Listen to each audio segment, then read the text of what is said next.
morning. Coming to you live from Mr. Laines' home offices. This is your first history podcast. I'm going to try to record these at least once a week, maybe twice, to give you a little bit of background information about the topics and the events we're studying. Today we're going to talk about the Mexican War. Before we begin, I want you to look down. Look at your feet. And look at where they're positioned on the floor. Do you know that you used to be standing on Mexican territory? So what happened?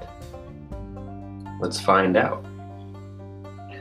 For the first time in America's short history, the nation didn't go to war for independence. We were strictly going to war for territorial expansion. The war with Mexico was fought specifically to achieve manifest destiny, to expand the United States as far as it could.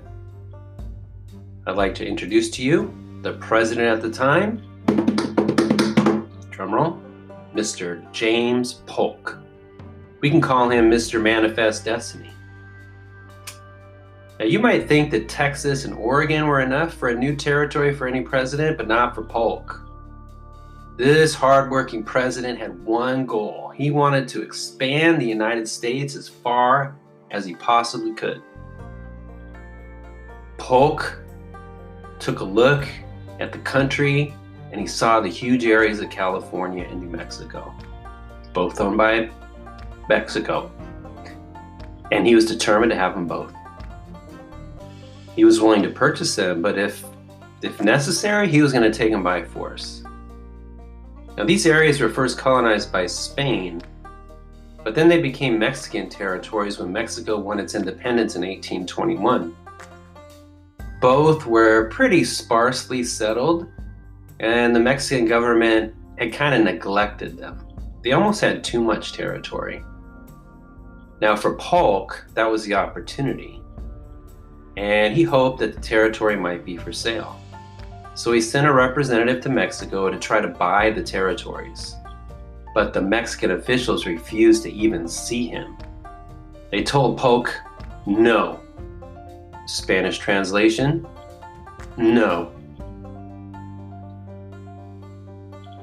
Now, when Congress voted to annex Texas, to annex means to add.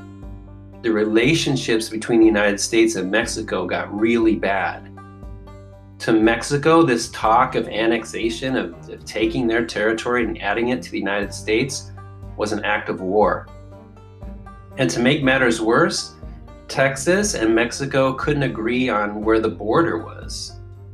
Texas claimed that the Rio Grande was the border, but Mexico wanted the border to be the Nueces River. This is about a 150-mile difference in territory. On April 25th, 1846, Mexican soldiers fired upon American troops who were trolling along the Rio Grande. 16 Americans were killed or wounded. For Polk, this was just the excuse he was looking for. He was waiting for Mexico to do something like this. He charged that Mexico had invaded our territory and they had shed American blood on American soil. 2 days after Polk's speech, Congress, who was the only one who has power to do this, declared war on Mexico. Now, to Mexico, the truth was just the opposite. The Mexican president declared that greedy people have thrown themselves on our territory and the time has come to fight. This was the beginning of war.